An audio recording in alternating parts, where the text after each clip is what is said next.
Hello guys and welcome back to our channel. ये video का fourth part है। उससे पहले हमने कई सारी वीडियो कवर कर ली हैं, कई सारी चीज़ों को हमने कवर किया है, जैसे कि हमने अधिगम उद्देश्य पढ़े, अधिगम प्रक्रिया, अवधारणा और प्रक्रिया, अधिगम को प्रभावित करने वाले कारक, बच्चा कैसे सीखता है, जिसमें आपका अनुकरण हो गया है, अवलोकन हो गया है, प्रयास एवं त्रुटि हो गया है, सहभागिता हो गया है। तो आज हम खोजबीन, पूछताछ, समस्या समाधान और अर्थपूर्ण अधिगम के बारे में पढ़ेंगे। चलिए बिना शुरू करते हैं बिना किसी देरी के। तो सबसे पहले अगर हम अपनी बात करें, कल हमने ये चीज़ कवर कर ली थी उससे पहले की। तो पहला ही है कि खोज पूछताछ के द्वारा अधिगम। इसकी खोज किसने की है? आपसे पूछ सकता है कि खोज अधिगम या पूछताछ अधिगम के जन्मदाता कौन है। तो आपको याद रखना है कि ब्रूनर जो हैं वो खोज और पूछताछ के जन्मदाता हैं। फिर आपसे ये एक लाइन जो है मैंने अंडरलाइन की हुई है, आपको ये याद रखने की ज़रूरत है कि खोज अधिगम उन समस्या समाधान परिस्थितियों में होता है जहाँ पर छात्र अपने ही अनुभव वह पूर्व ज्ञान को आधार बनाता है। यह वह अनुदेशिक विधि है, यानी कि अगर बच्चा जो है वो कुछ भी सीख रहा है, समस्या समाधान कर रहा है, तो वो अपने पूर्व ज्ञान जो वो सीख के आ चुका है उसका यहाँ इस्तेमाल करता है। तो ये एक अनुदेशिक विधि है। अब बच्चा इसमें कैसे सीखता है? जब बच्चा सक्रिय हो, जब बच्चा सोचे, सूझबूझ का प्रयोग करे और एक तरीके से संगठन बनाए, तो तभी बच्चा इसके अंदर सीख सकता है। चलिए अब इसके थोड़े से सिद्धांत पढ़ लेते हैं। तो खोजपूर्ण अधिगम के सिद्धांत क्या क्या हैं? सबसे पहला ही सिद्धांत है इसका सक्रिय, आपका सक्रियता का सिद्धांत, यानी कि अगर बच्चा खोज कर रहा है तो वो एक्टिव लर्नर होना चाहिए। दूसरा है आपका तर्कपूर्ण चिंतन का सिद्धांत, यानी कि बच्चे के अंदर चिंतन शक्ति होनी चाहिए। बच्चा जो है वो कन्वर्जन और डाइवर्जन दोनों तरीके की थिंकिंग का प्रयोग करे। चलिए आगे चलते हैं। आगे है आपका कि ज्ञात से अज्ञात की ओर। खोजपूर्ण विधि में आपको पता तो है कि बच्चे को सारी चीज़ें ज्ञात है कि उसको क्या खोजना है, कितना खोजना है, उसको पता है। अब उसको अज्ञात की तरफ जाना है कि उसकी जिस चीज़ को वो खोजना चाहता है या जिस समस्या का वो समाधान करना चाहता है उनमें किन किन टूल्स और टेक्निक्स का प्रयोग होगा। तो ये ज्ञात से अज्ञात की ओर जाने का सिद्धांत है।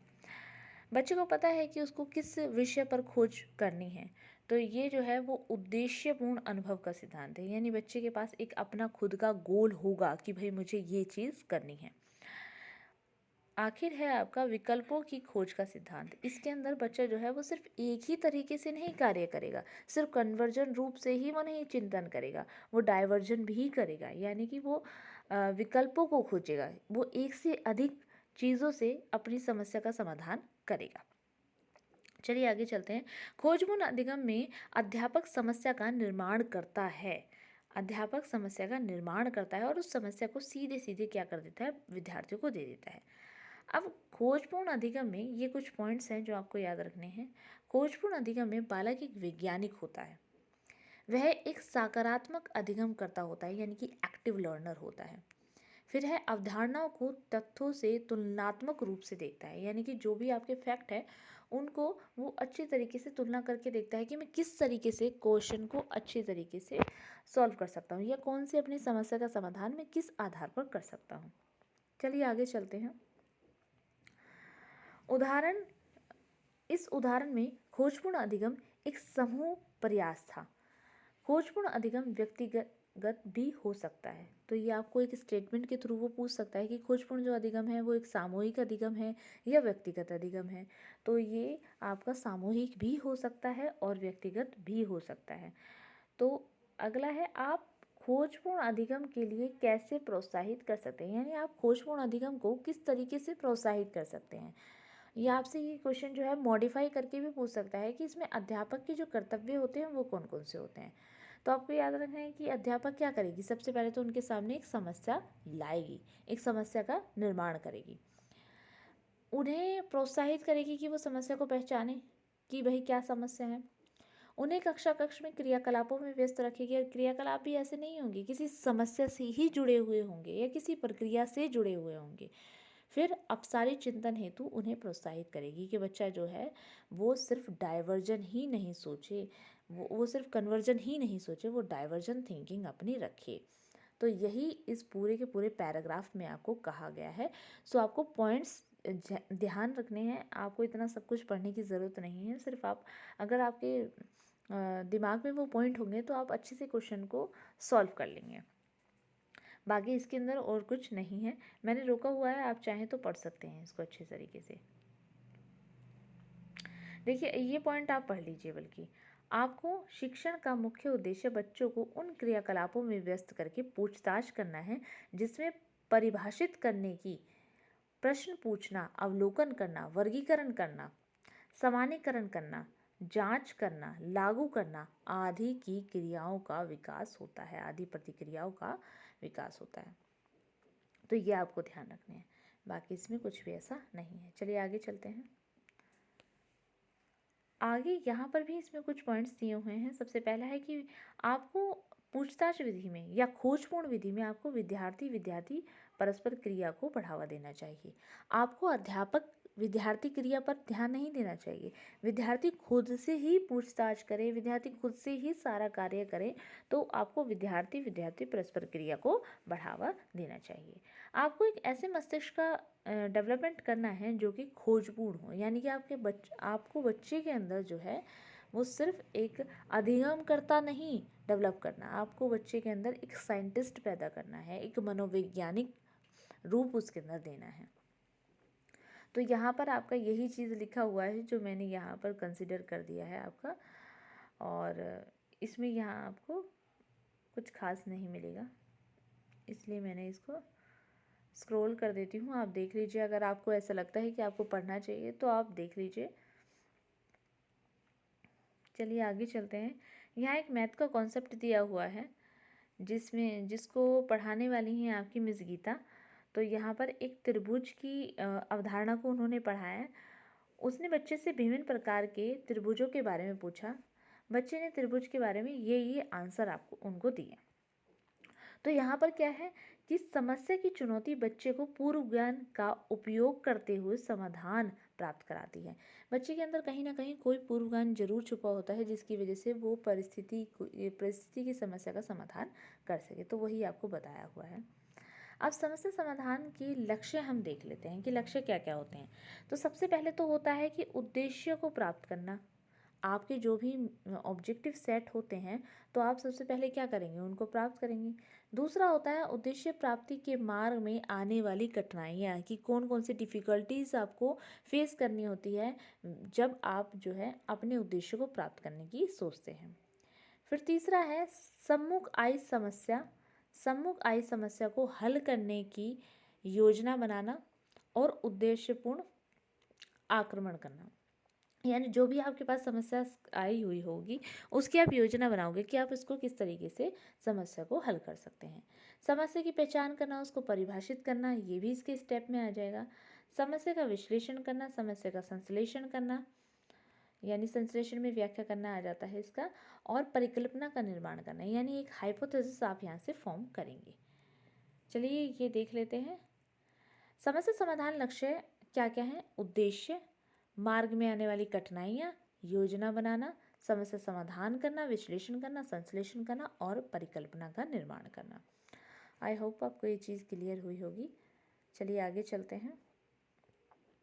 आगे है परिकल्पना की जांच करना। जो भी आपने हाइपोथेसिस फॉर्म करी है किसी भी आधार पर, तो सबसे पहले आप उसकी जांच करेंगे कि जो भी आंकड़े निकले हैं क्या वो सही हैं या नहीं है। परिणामों का सत्यापन करना आपका अंतिम स्टेप हो जाएगा।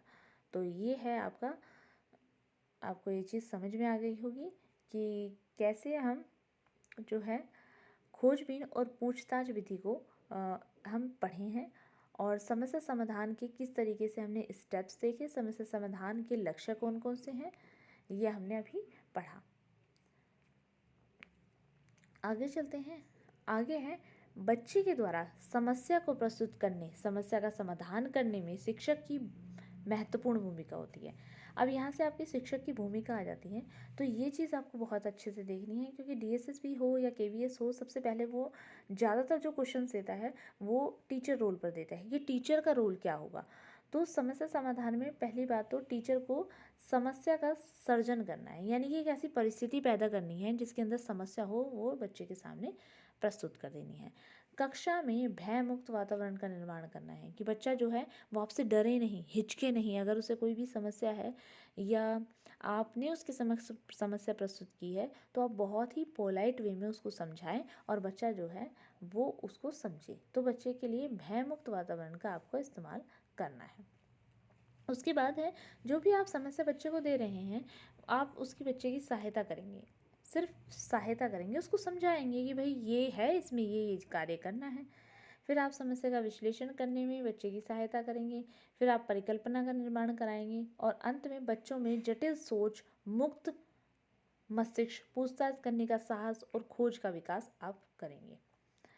अंत में आपका ये अधिगम सार्थकता के रूप में, ये अधिगम के रूप आ जाते हैं आपको कि अधिगम आप कैसे सार्थक बना सकते हैं। इसमें आपका जो है अर्थपूर्ण अधिगम आप पढ़ रहे हैं कि आप अधिगम को कैसे सार्थक बना सकते हैं।